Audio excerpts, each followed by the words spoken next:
നാളെ ഫെബ്രുവരി മാസം 28-ാം തീയതി വെള്ളിയാഴ്ചയും തുടർന്നുള്ള ദിവസങ്ങളിലും അറിഞ്ഞിരിക്കേണ്ട വളരെ പ്രധാനപ്പെട്ട ചില അറിയിപ്പുകളാണ് ഇന്നത്തെ വീഡിയോയിലൂടെ ഷെയർ ചെയ്യുന്നത്. ആദ്യത്തെ പ്രധാന അറിയിപ്പ്, സംസ്ഥാനത്ത് വിവിധ സ്കീമുകളിലായി പെൻഷൻ തുക സ്വീകരിക്കുന്ന 8 ലക്ഷത്തോളം വരുന്ന NSEP പെൻഷൻ ഗുണഭോക്താക്കൾക്കും 49 ലക്ഷത്തോളം വരുന്ന സംസ്ഥാന സർക്കാരിന്റെ വിഹിതം മാത്രം ലഭിക്കുന്ന സാമൂഹ്യ സുരക്ഷാ പെൻഷൻ ഗുണഭോക്താക്കൾക്കും ഇതോടൊപ്പം തന്നെ 7 ലക്ഷത്തോളം വരുന്ന സർക്കാർ സഹായത്തോടുകൂടി വിവിധ ക്ഷേമനിധി ബോർഡുകൾ വഴി പെൻഷൻ തുക സ്വീകരിക്കുന്ന ഗുണഭോക്താക്കൾക്കും സംസ്ഥാന സർക്കാരിന്റെ ഭാഗത്തു നിന്നും വീണ്ടും ആശ്വാസ വാർത്ത എത്തിയിരിക്കുകയാണ്. നിലവിൽ ഫെബ്രുവരി മാസത്തിലെ പെൻഷൻ വിതരണം സംസ്ഥാനത്ത് നാളെ മുതൽ കൈകളിലേക്ക് സജീവമാകുന്ന സാഹചര്യത്തിലാണ് സംസ്ഥാനത്ത് പെൻഷൻ ഗുണഭോക്താക്കൾക്ക് കൂടുതൽ ആനുകൂല്യം വിതരണം ആരംഭിക്കുന്നത്. സംസ്ഥാനത്ത് നിലവിൽ 3 മാസത്തിലെ സാമൂഹ്യ സുരക്ഷാ പെൻഷൻ കൂടി കുടിശ്ശികയായിട്ടുണ്ട്. തനത് മാസത്തിലെ പെൻഷൻ തുക വിതരണത്തോടൊപ്പം കുടിശ്ശിക വിതരണവും സംസ്ഥാന സർക്കാരിന്റെ ഭാഗത്തു നിന്നും ആരംഭിക്കുന്നു എന്നുള്ള ധനമന്ത്രിയുടെ അറിയിപ്പാണ് ഈ മണിക്കൂറുകളിൽ പുറത്തു വന്നിരിക്കുന്നത്. കൃത്യമായ സമയത്തിനുള്ളിൽ രേഖകൾ സമർപ്പിച്ചവർക്കും സോഷ്യൽ ഓഡിറ്റിംഗിൽ നിന്നും പുറത്താക്കപ്പെടാതെ ലിസ്റ്റിൽ നിലനിൽക്കുന്ന ഗുണഭോക്താക്കൾക്കുമാണ് ഇനിയുള്ള പെൻഷൻ തുകയ്ക്കും കുടിശ്ശികയ്ക്കും അർഹതയുള്ളത്.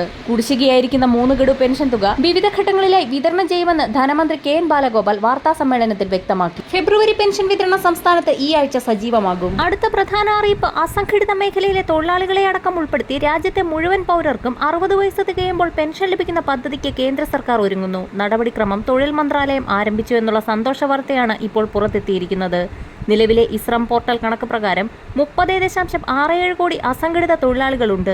പദ്ധതി പ്രകാരം എല്ലാവർക്കും ഒരേ പെൻഷൻ രീതി ലഭിക്കുന്ന രീതിയിലാണ് നടപടികൾ ആരംഭിച്ചിരിക്കുന്നത്. പദ്ധതി പ്രകാരം ശമ്പളക്കാരായ വ്യക്തികൾക്ക് മാത്രമല്ല ഇനി എല്ലാവർക്കും പെൻഷൻ ലഭിക്കുമെന്നുള്ളതാണ് സാർവത്രിക പെൻഷൻ പദ്ധതി പ്രകാരം കേന്ദ്രം അറിയിച്ചിരിക്കുന്നത്.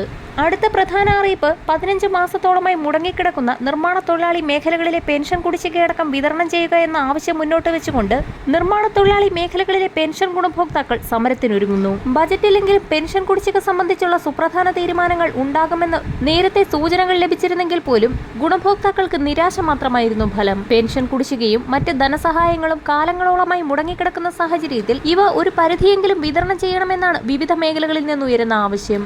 ഇത് സംബന്ധിച്ചുള്ള സുപ്രധാന തീരുമാനങ്ങൾ വരും ദിവസങ്ങളിൽ സംസ്ഥാന സർക്കാരിന്റെ ഭാഗത്തു നിന്നും ഉണ്ടാകും. വരും ദിവസങ്ങളിലെ അറിയിപ്പുകൾക്കായി ചാനൽ സബ്സ്ക്രൈബ് ചെയ്യാൻ മറക്കാതിരിക്കുക.